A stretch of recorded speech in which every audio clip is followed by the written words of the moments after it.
to the White House. Speaker Ryan was in his interview, giving his first interview since his announcement this morning. Watch. Joining me now is the man of the hour, Speaker Paul Ryan. Mr. Speaker, you've come a long way from waiting tables at Tortilla Coast to the Speaker's office. But did you ever really feel like a D.C. swamp creature kind of guy? No, I never really did. I always felt like a Wisconsin guy that came to Washington, to Congress, to make a difference.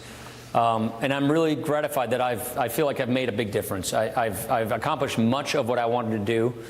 And you know me well. Our kids are now teenagers.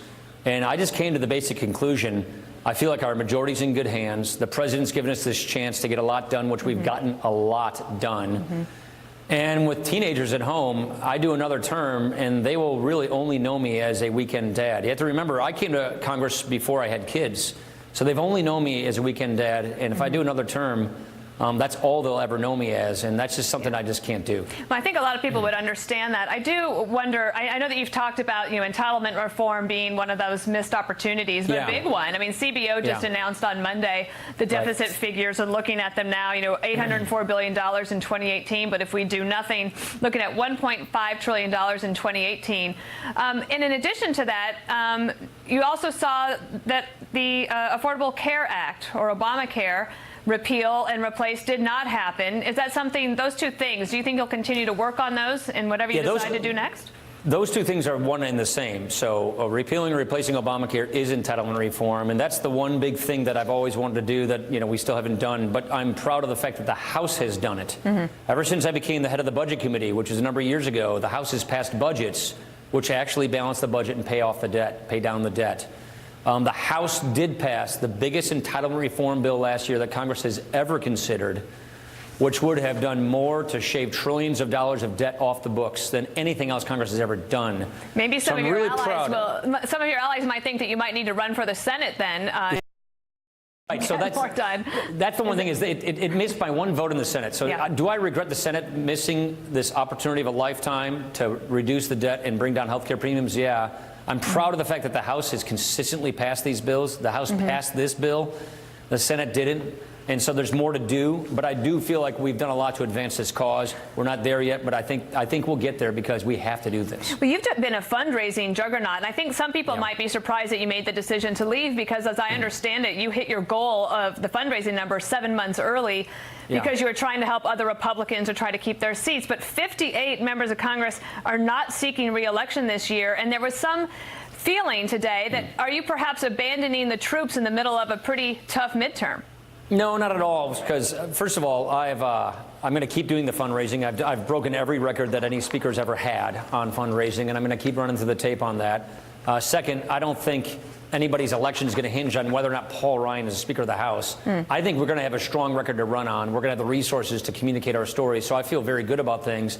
The reason you see a lot of retirements among us in the House is because we have term limits.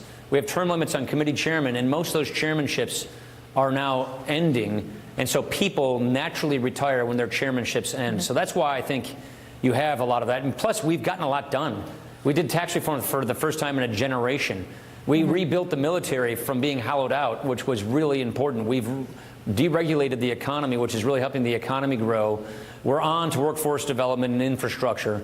So we ran on an agenda in 2016, and we've been executing that agenda. We're 2/3 of the way through getting it done into law. Even with the Senate as slow as they are, we're going to be repealing and replacing Dodd-Frank. So we're actually getting a great deal done for the country. Because of that and all these term limits that people are running into is why you see some of these extra retirements. But we really feel like we're leaving the majority in good hands to Republicans because we have a really good run on. There are still 19 states that have not had their filing deadlines passed. What advice would you have for members of Congress who are on the fence on whether they should run this year?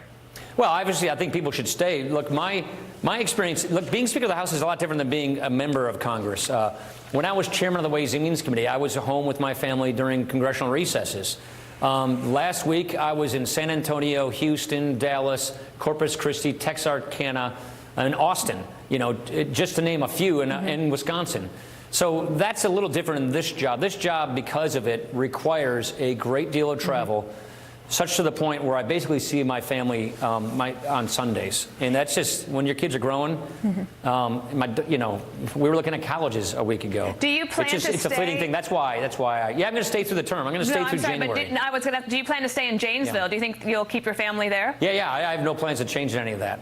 I wanted to ask you about just the change of the Republican Party over time since you first got there. I know that Jack Kemp was really an inspiration for you when you started.